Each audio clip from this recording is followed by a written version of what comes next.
Et en fait, le chien, on l'a imaginé, il sera ni sur nos vidéos, ni sur nos photos. C'est impossible en fait, c'est lunaire. Salut, moi c'est Nel, j'ai 25 ans et aujourd'hui je vais vous parler de mon voyage que j'ai fait grâce au dispositif sac à dos. Je suis partie en Corse avec mon copain. On voulait un petit challenge sportif pour 2024, donc on s'est dit qu'on allait faire le GR20. On n'a pas commencé par le plus simple.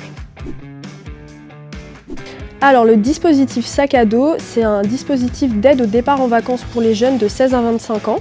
Donc on va pouvoir avoir un joli sac à dos, on va avoir à l'intérieur un chèque vacances, donc de 150 € si on part en France et de 200 € si on part en Europe, un kit de prévention santé qui est bien utile quand on part en randonnée, on va avoir une assurance de responsabilité civile, on va avoir une carte de rapatriement, plein de petits outils qui peuvent nous aider pendant notre voyage. Alors partir avec le dispositif sac à dos, c'est vrai que c'était hyper rassurant, en fait ça a créé une sorte de filet de sécurité, surtout quand on part sur un GR qui est assez populaire où tout est très cher et si on a le moindre souci, ça coûte beaucoup d'argent. C'est vrai qu'on était assez rassurés de pouvoir avoir tous ces outils à dispo.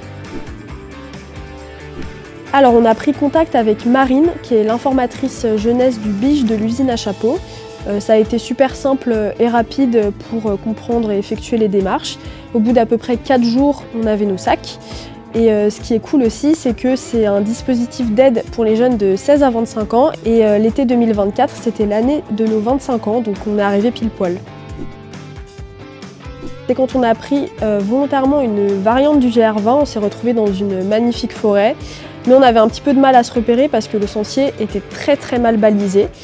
On est tombé face à un chien, un border collie, qui dès qu'on a croisé son regard est venu vers nous. Il a marché 2 mètres devant nous pendant à peu près 4h30. Dès qu'on s'est retrouvé face à une balise du GR20 à nouveau, donc la balise rouge et blanche, il a disparu. Et du coup, le soir, quand on s'est retrouvé dans la tente avec mon copain, on s'est regardé droit dans les yeux et on a eu exactement la même réflexion en même temps. On s'est dit 100% on est trop fatigué. Et en fait, le chien, on l'a imaginé, il sera ni sur nos vidéos, ni sur nos photos. C'est impossible en fait, c'est lunaire. Au final, il existe.